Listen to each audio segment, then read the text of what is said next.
आसमान साफ नहीं था, चारों ओर काला काला बादल था। कभी बारिश भी हो सकती थी।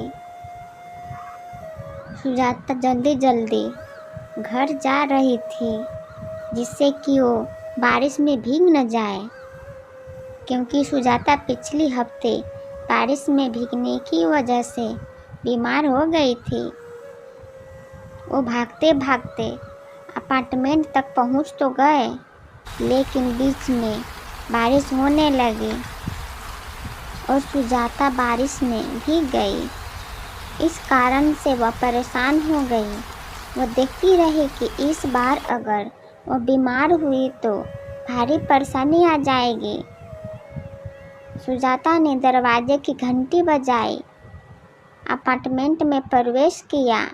कुछ देर बाद तक डोर खोलने कोई नहीं आया। सुजाता ने फिर से दरवाजे की घंटी बजाई। इस बार महिला ने दरवाज़ा खोला। उस महिला ने सुजाता से पूछा कि क्या है, किससे मिलना है? सुजाता ने कहा, जी मैं न्यू वॉशिंग पाउडर कंपनी से आई थी और हमारी कंपनी अभी अपना प्रमोशन कर रही है। वजह से यह वॉशिंग पाउडर बहुत ही कम सस्ते में बिक रही है। कीमत सिर्फ 25 रुपये है। हमारा वॉशिंग पाउडर आपकी कंपनी से अच्छी तरह साफ होता है, इतना पतला। सुजाता ने कहा कि अगर आपके पास कोई गंदा कपड़ा है तो आइए आपको अभी कपड़ा साफ करके डेमो दिखाते हैं। इस पर उस महिला ने मुंह फोड़ा। वह कहा, मुझे नहीं चाहिए यह छोटा सा वॉशिंग पाउडर और ना ही इसका डेमो चाहिए। सुजाता ने दुखी होकर कहा, मैडम आप एक बार डेमो कर लो तो देखो। अगर आपको यह वॉशिंग पाउडर पसंद नहीं आए तो आप मत लेना, डेमो का कोई पैसा नहीं। सुजाता की बात सुनकर वह औरत बोली, अरे कम तुम सुनती हो क्या? नहीं चाहिए। ऐसे ही एक महिला ने अपने घर का दरवाज़ा बंद कर लिया। सुजाता के चेहरे पर एक झलक दिख रही थी, लेकिन उसने जारी रखने का प्रयास किया।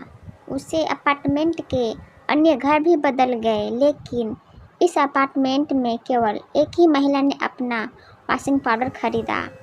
बाकी लोगों ने धोखा दिया। अब रात होने वाली थी। वह अपने घर लौट गई। सुजाता के दिमाग में एक ही बात बार बार घूम रही थी, जो उसके मैनेजर ने कहा था।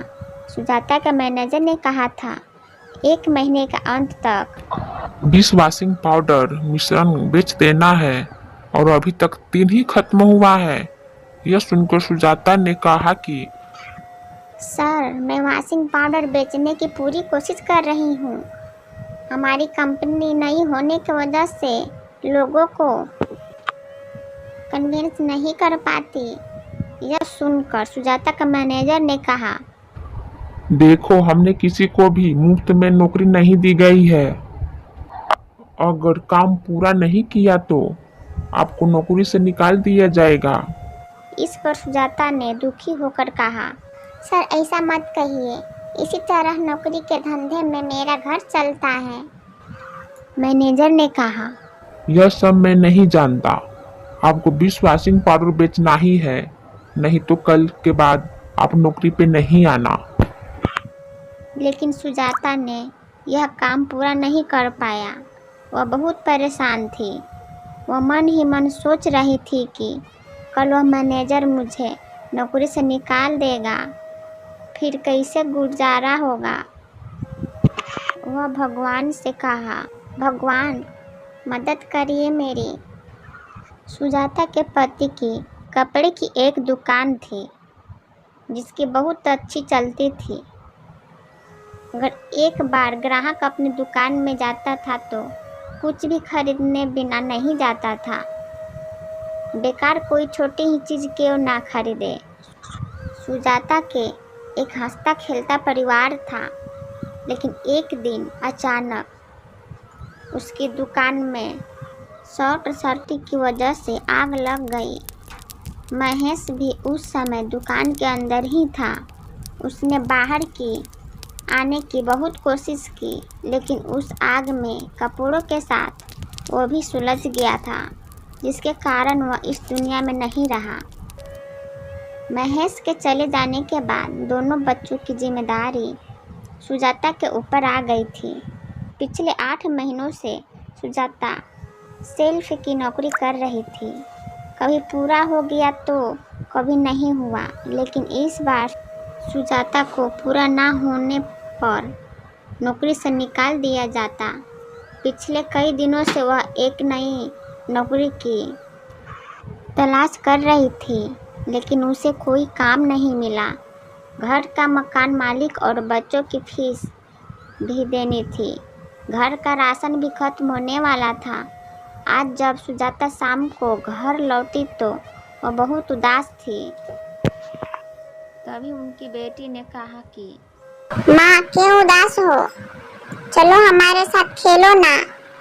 सुजाता ने कहा कि कुछ नहीं हुआ है, सब कुछ ठीक है। अब वह अपने मासूम बच्चों को कैसे बताती कि वह क्यों उदास है, लेकिन बच्चों के जिद करने की वजह से सुजाता अपने बच्चों के साथ खेलने चली गई।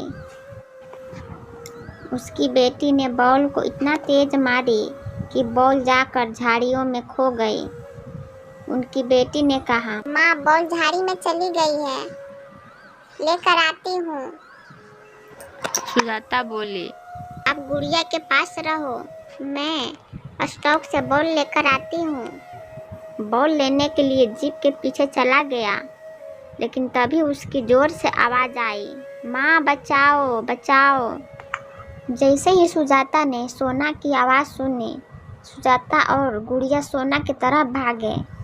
जैसे ही सुजाता ने पीछे देखा, उसकी आँख खुलती चली गई। छिपकली के पीछे एक गहरा सा कुआं था।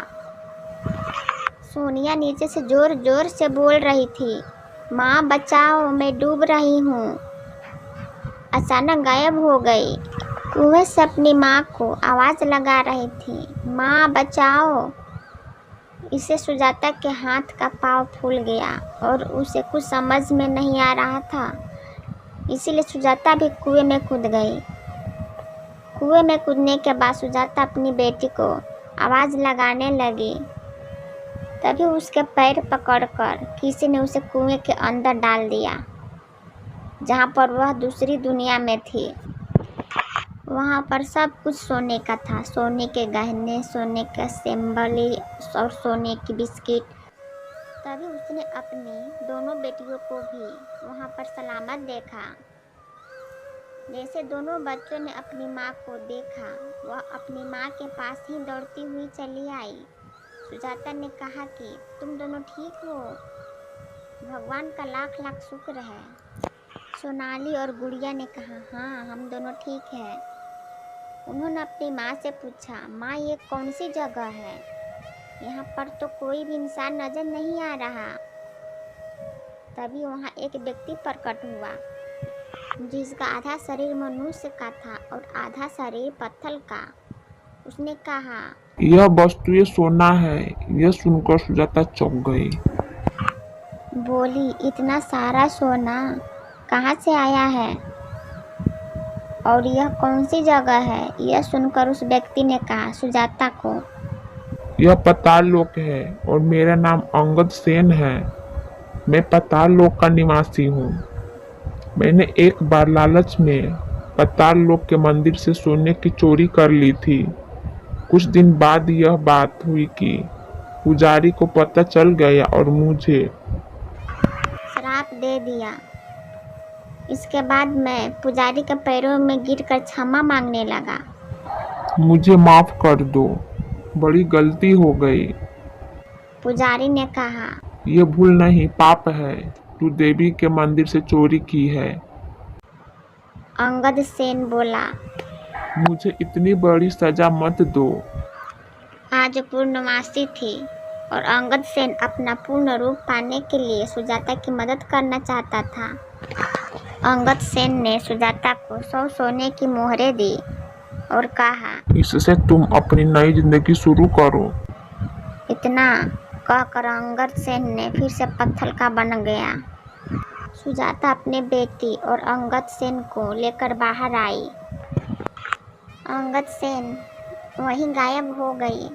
सुजाता ने सोने की सभी मोहरों को पकड़ा और अपनी एक दुकान की। लगातार मेहनत के बाद सुजाता की दुकान अच्छी चलने लगी। सुजाता आज अपनी ज़िंदगी और अपनी दोनों बेटियों की पढ़ाई लिखाई का खर्चा इसी दुकान से चलाती है।